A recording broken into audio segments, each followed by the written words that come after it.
Bonjour et bienvenue chez Woodlanders. Nouvel épisode des 4B.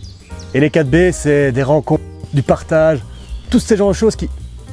Attendez, vous voyez pas de quoi je parle là, hein? On rembobine, je vous explique. Ok, pour la faire courte, les 4B, c'est bonne bouffe, bière et bushcraft. Pas compliqué quand même. Le bushcrafter est un épicurien. Il aime profiter des choses simples de la vie. Le tout en ayant le ventre bien rempli. Mais pas avec n'importe quoi. Dans ces vidéos, nous allons profiter ensemble d'un bon repas préparé sur un feu de camp, d'une bonne bière, le tout en compagnie d'un invité qui apportera avec lui un petit truc qui rendra ces vidéos à la fois divertissantes et instructives.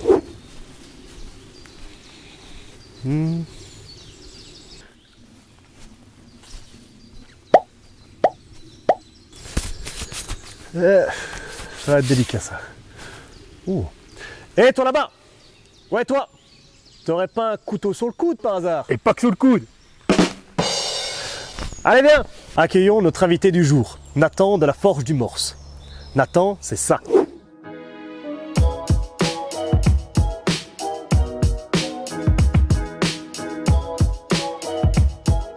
Bonjour Nathan, Bonjour Tom, comment vas-tu? ça va et toi?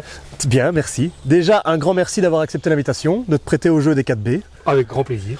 Donc Nathan, c'est un jeune forgeron qui a débuté son activité il n'y a pas très longtemps, c'est bien ça? À peu près 2 ans. Voilà, il nous vient de la région de Thoin. Thoin, c'est ici. Et il est venu avec une de ses créations. Ça tombe bien puisque j'ai complètement oublié mon couteau à la maison. Du coup, ça va être d'une grande aide. Tu nous le sors? Je te le sors.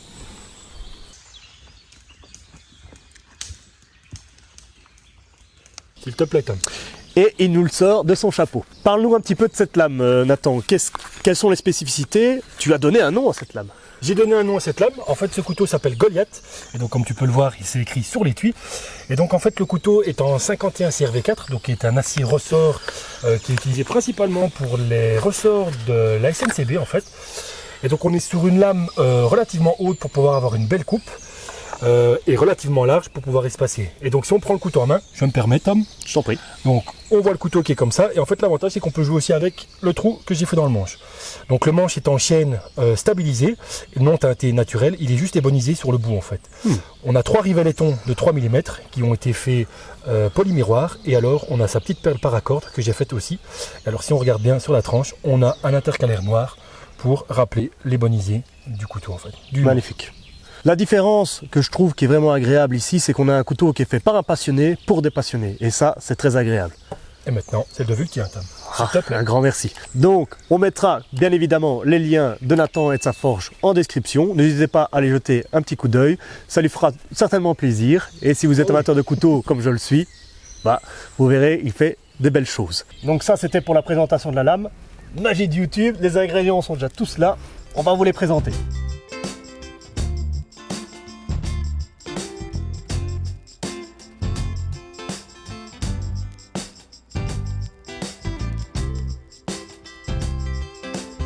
Donc Nathan, aujourd'hui ce que je te propose de faire, c'est un tataki de thon rouge, Ouais. le tout mariné avec une petite marinade des familles, accompagné naturellement avec du riz et un petit condiment de concombre qu'on a là-bas, légèrement épicé, Ok. pour réveiller un peu les papilles. J'en ai l'eau à la bouche. Magnifique. Donc ce que je te propose dans un premier temps, c'est que je vais faire la marinade. Donc comme mon bon assistant qu'il est, il va me passer les ingrédients au fur et à mesure et il va passer à la casserole, parce que tu es venu aussi un peu pour parler de ce que tu fais. Donc, on est parti. La petite marinade, elle est très simple. On va prendre de la sauce soja, du vinaigre de riz, du miel, quelques épices et on va laisser vraiment le thon s'imprégner de tout ça. Donc voilà. Ben, La sauce soja. S'il te plaît, Tom. merci. Donc Nathan, parle-nous un petit peu parce que tu n'étais pas forgeron toi à la base. Moi, pas du tout. Grâce au Covid, j'avais accumulé beaucoup d'heures au niveau de mon travail principal.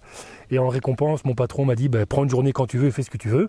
Et donc, en fait, j'ai simplement réservé un stage à la Forge d'Ostiche. Et c'est que de là que tout est né. Okay.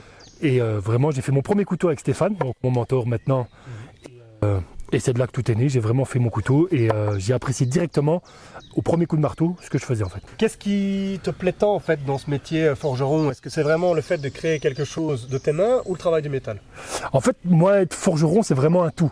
C'est de partir du métal, de forger le métal avec la chaleur, avec toutes les contraintes pour certains. Donc travailler vraiment le métal très précisément au niveau du marteau.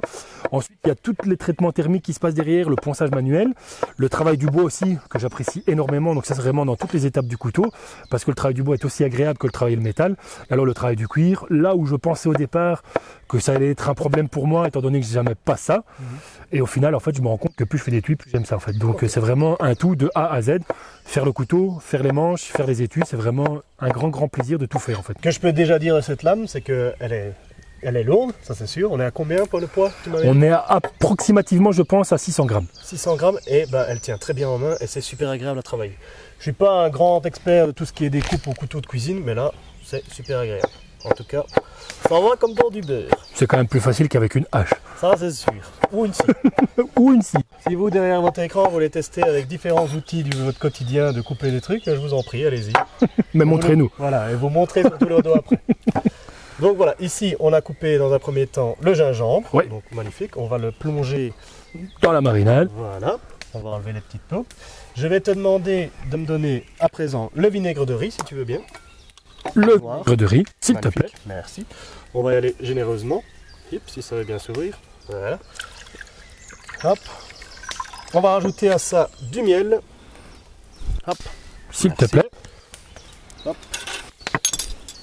Ici pour les marinades, faites un peu comme bon vous semble. Moi je vais faire vraiment selon mes goûts. Et voilà, là c'est vraiment à votre appréciation. Faut être généreux. C'est ça. La générosité, c'est ça qui compte. Voilà, notre marinade est prête. Parfait. Ce qu'on va faire maintenant, c'est plonger. Tu peux mettre le thon directement dedans. Bien les imprégner. Je vais mettre. Ouais, on va mettre ça de ton côté. Tu peux le prendre. Je le prends. Voilà. Je te remercie. Voilà. Donc une fois que vous avez mis votre thon dans la marinade, l'idée c'est de le laisser mariner un bon moment. Je conseille 1 heure ou 2. Ici, on va le laisser une bonne heure. Et sinon, toute une nuit, c'est bien aussi. Donc ça, on va réserver de côté, au frais de préférence. Et on va s'attaquer ici aux petits condiments avec nos petits concombres. Alors ici, Nathan, je vais te montrer comment on fait et je vais te laisser de la découpe. C'est parfait. Donc tu vas te marrer. La réussite du condiment, c'est tout en fait dans la découpe. C'est ça qui va donner un petit côté sympa. Pour ce faire, vous prenez des baguettes. 2 baguettes. Vous les mettez de part et d'autre du petit cornichon. C'est pas vraiment un cornichon, c'est plutôt un concombre. Et ce qu'on va faire dans un premier temps, Nathan, c'est on va couper à 45 degrés. Donc ici, on vient vraiment inciser jusqu'aux baguettes. 45 degrés. N'y laisse pas un doigt quand même, Tom. Ah, avec un couteau aussi affûté en plus. C'est pas évident, ça bouge. Et après, ce qu'on vient faire, une fois qu'on a coupé ici à 45 degrés, on le retourne. Et on fait la même chose, mais cette fois-ci, bien perpendiculaire aux baguettes.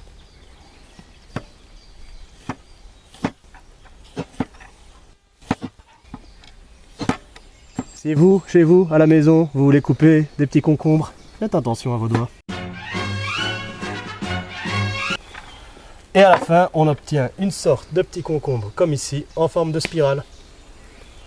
C'est pas beau ça? C'est magnifique, Tom. Et plus tu vas les faire rapprocher, et plus tu vas faire ça bien, plus ils seront esthétiques. Donc, c'est mon boulot. La réussite de cette recette repose sur toi. Ok. Tu as un peu tout à l'heure parlé des choses qui t'attiraient, on va dire, dans la confection du lame. Quelles sont les différentes étapes, entre guillemets, pour arriver à faire une lame, on va dire de A à Z? On commence par quoi? Alors, d'abord, la première chose pour moi, c'est la sélection de l'acier. Donc, en fonction du type de couteau qu'on veut, on choisit un acier. En règle générale, moi, je n'ai pas vraiment de type de couteau dans le sens où, pour moi, un couteau, ça peut tout faire, à part bâtonner. Ça me dégoûte, hein. On est quand même sur une chaîne où on aime bien bâtonner. Hein. Non. On aime bien ça. L'idée, c'est que moi, généralement, je travaille avec un acier qu'on appelle plus type chasse, dans le sens où, donc je travaille l'O2 en fait.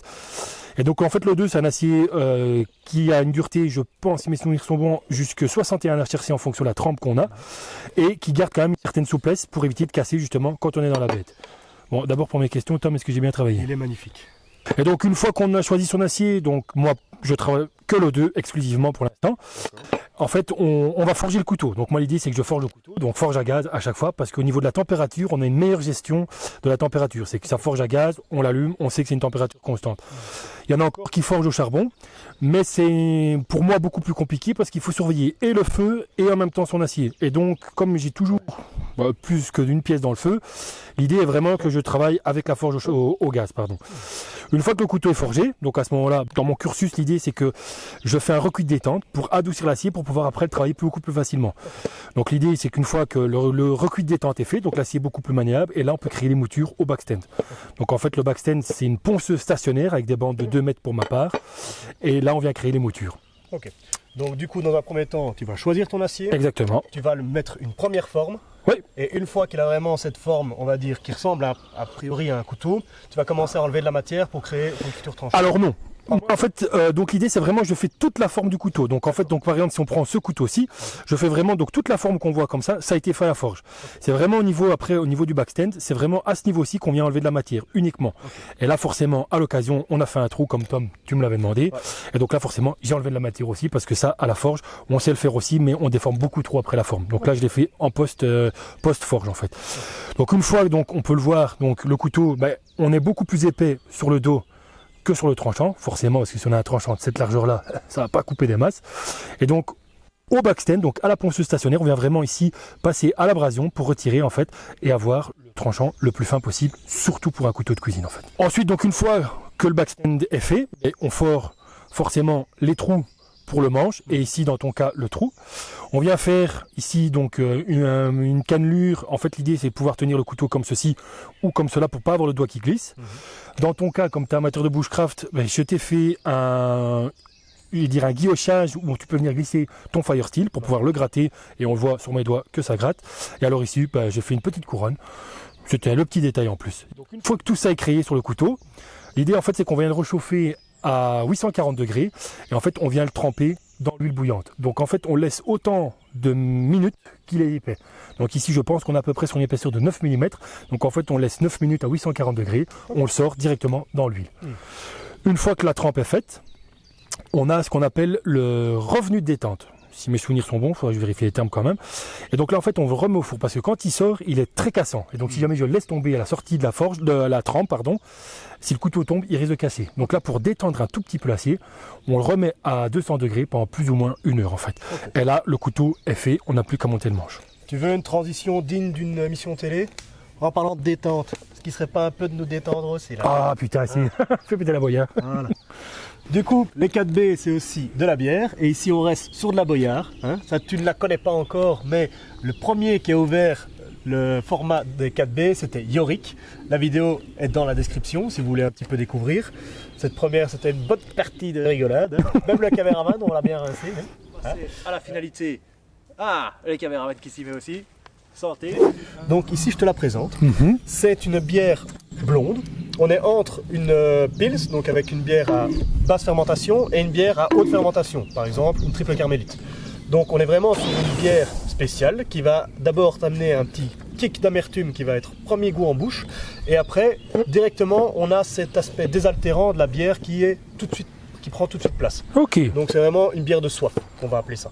C'est une bière que tu viens avec ça à la place d'une bouteille de vin, par exemple, chez tes amis, tu la mets à table et tu la dégustes de manière agréable. Ok. Je te fais goûter ça? Avec grand plaisir. Il est temps de te taire, décapsuler maintenant. Oui, monsieur. Du coup, hop. Le plan qui fait plaisir. Hop.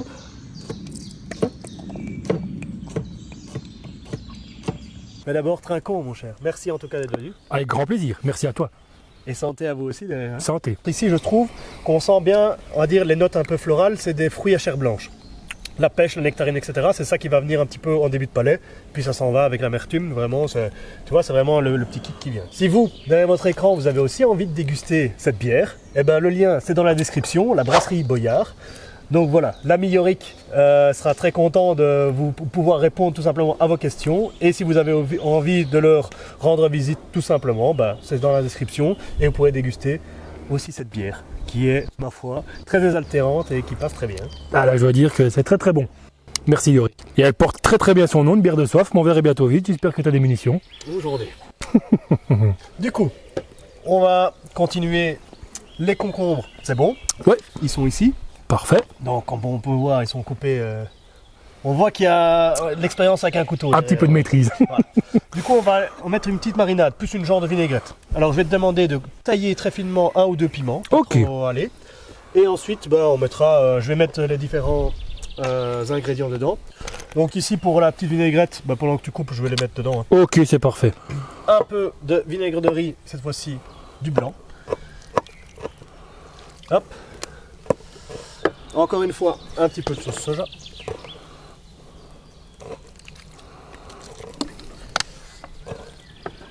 On va rajouter à ça un peu d'huile de sésame grillée. Ça fait toujours plaisir, ça.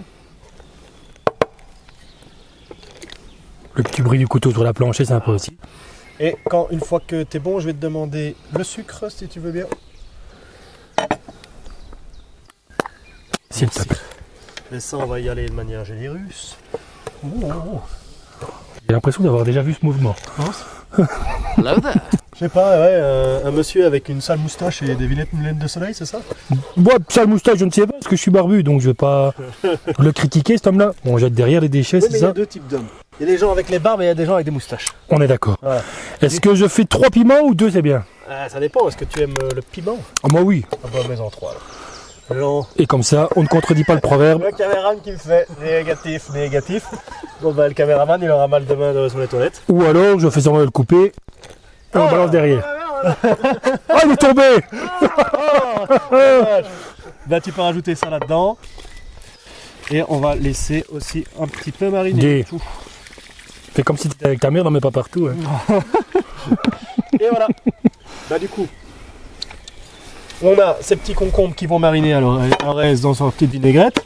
On a le saumon ici qui va au saumon.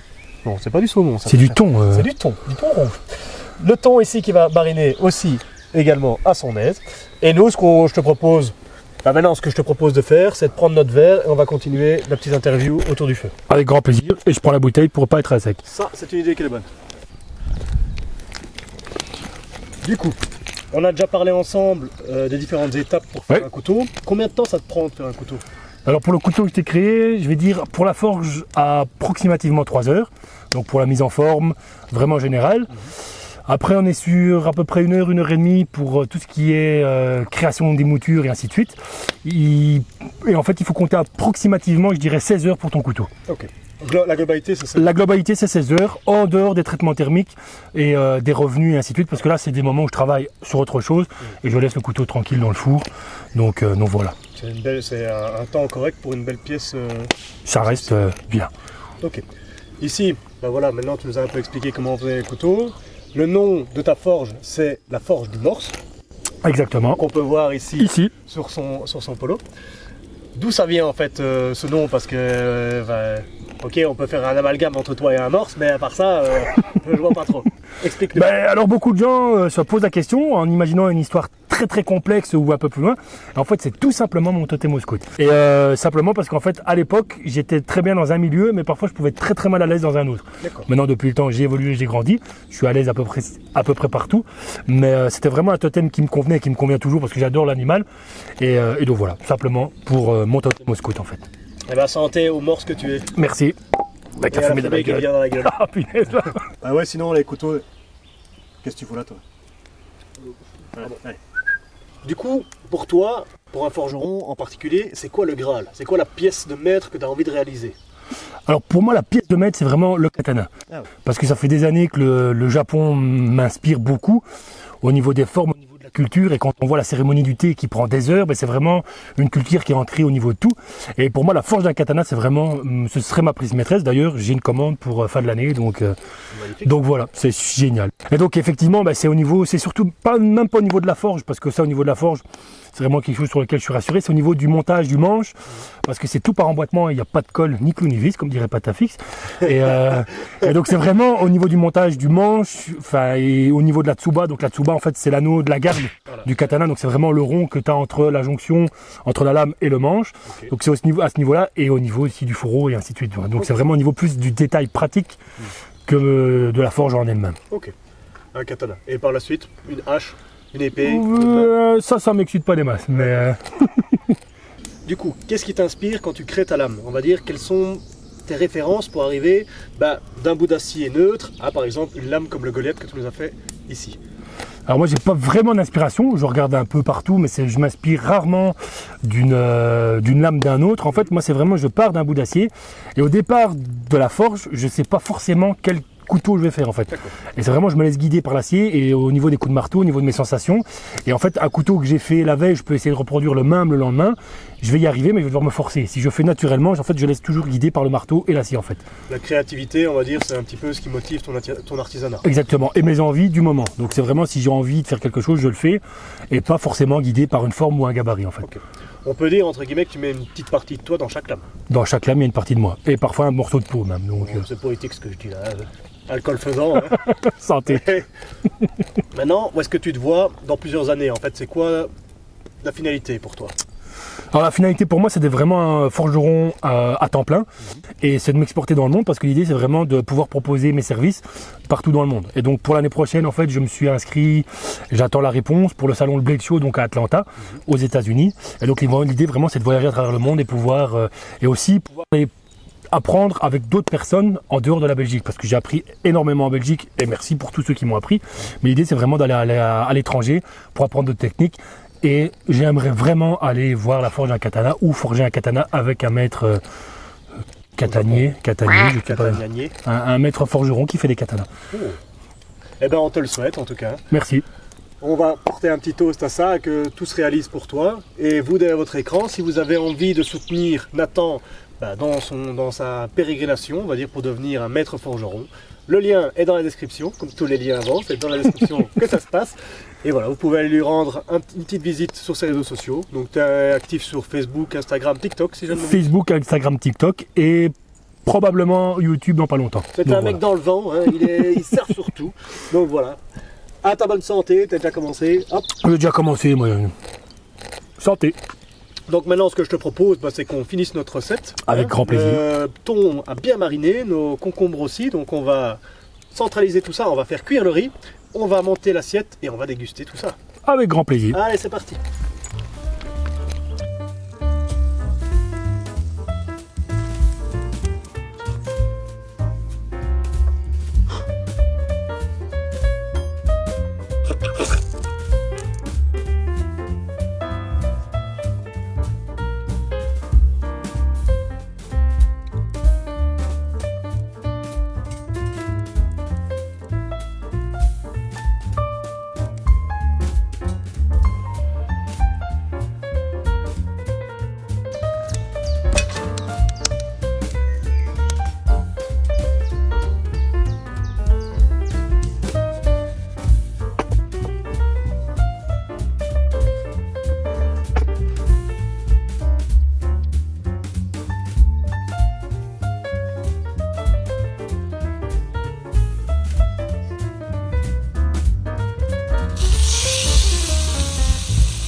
Et voilà Nathan, la recette est finie.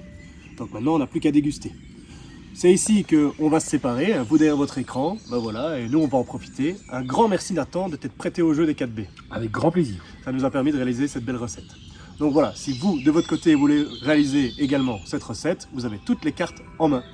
Sur ce, il ne me reste qu'une chose à vous souhaiter, c'est portez-vous bien et à bientôt pour de nouvelles aventures. Sur ce, bon appétit. Bon appétit Nathan.